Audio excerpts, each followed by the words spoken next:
Israel സംയുക്ത വ്യോമാക്രമണത്തിൽ കൊല്ലപ്പെട്ട ഇറാൻ മുൻ പരമോന്നത നേതാവ് ആയത്തുള്ള അലി ഖമേനിയുടെ മൃതദേഹം ഒരു മാസം പിന്നിട്ടിട്ടും സംസ്കരിച്ചിട്ടില്ലെന്നാണ് പുറത്തുവരുന്ന റിപ്പോർട്ടുകളിൽ പറയുന്നത്.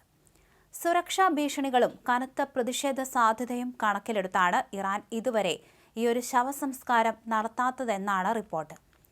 ഫെബ്രുവരി 28 നടന്ന ഇസ്രായേൽ സംയുക്ത വ്യോമാക്രമണത്തിലാണ് 86-കാരനായ ആയത്തുള്ള അലി ഖമേനി കൊല്ലപ്പെട്ടത്.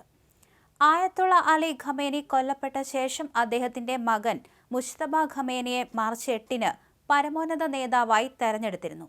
തന്റെ പിതാവ് കൊല്ലപ്പെട്ട അതേ വ്യോമാക്രമണത്തിൽ 56-കാരനായ മുജ്തബയ്ക്ക് ഗുരുതരമായി തന്നെ പരിക്ക് പറ്റിയിരുന്നു.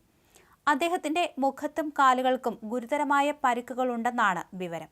എന്തായാലും നിലവിലെ സാഹചര്യങ്ങളിൽ ഈ സംസ്കാര ചടങ്ങുകളുമായി മുന്നോട്ടു പോകാൻ ഭരണകൂടം വിമുഖത കാണിക്കുന്നതായി ഫൗണ്ടേഷൻ ഫോർ ഡിഫൻസ് ഓഫ് ഡെമോക്രസിസിലെ ബെഹ്നം തലേഗ്ദു പറഞ്ഞു.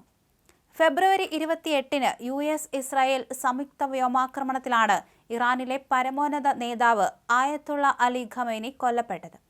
ഇറാനിലെ നിലവിലുള്ള പാരമ്പര്യങ്ങളിൽ നിന്നുള്ള അസാധാരണമായ വ്യതിചലനമാണ് ഭൗതികാവശിഷ്ടങ്ങൾ സംസ്കരിക്കാത്തതെന്നും തലേബ്ദു കൂട്ടിച്ചേർത്തു. വടക്കു കിഴക്കൻ ഇറാനിലെ ഖമേനിയുടെ ജന്മനാടായ മഹ്ദിനെ ശ്മശാന സ്ഥലമായി ഇറാനിയൻ അധികൃതർ പരിഗണിക്കുന്നതായി റിപ്പോർട്ടുണ്ട്. ഇമാം റെസ ആരാധനാലയം ഇവിടെയാണ്. ആരാധനാലയത്തിന് സമീപം ഖമേനിയെ അടക്കം ചെയ്യുന്നതാണ് ആലോചിക്കുന്നത്. 1989 അന്നത്തെ പരമോന്നത നേതാവായിരുന്ന ആയത്തുള്ള റുഹോള ഖമേനിയുടെ ശവസംസ്കാര ചടങ്ങിൽ ദശലക്ഷക്കണക്കിന് ആളുകളാണ് പങ്കെടുത്തത്. എന്നാൽ നിലവിലെ സാഹചര്യത്തിൽ ഇറാനിൽ അത്തരമൊരു ഒത്തുചേരൽ വലിയ വെല്ലുവിളിയാണെന്നാണ് അധികൃതരുടെ വിലയിരുത്തൽ. അതേസമയം ഇറാൻ സംഘർഷം നാവിക ഏറ്റുമുട്ടലിന്റെ തലത്തിലേക്ക് എത്തി നിൽക്കെ പുതിയ മുന്നറിയിപ്പുമായി ഇറാന്റെ പരമോന്നത നേതാവ് മുജ്തബ ഖമേനി രംഗത്ത് വന്നു.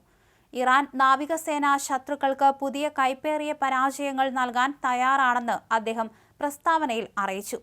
ഇത്തവണയും എഴുതി തയ്യാറാക്കിയ പ്രസ്താവനയാണ് പുറത്തു വന്നിരിക്കുന്നത്. ഇറാന്റെ പുതിയ പരമോന്നത നേതാവായി തെരഞ്ഞെടുക്കപ്പെട്ട ശേഷം മുജ്തബ ഖമേനി പൊതുവേദിയിലോ വീഡിയോയിലോ പ്രത്യക്ഷപ്പെട്ടിട്ടില്ല. അദ്ദേഹത്തിന്റെ ആരോഗ്യസ്ഥിതി സംബന്ധിച്ച കാര്യങ്ങളിലും അവ്യക്തത തുടരുകയാണ്.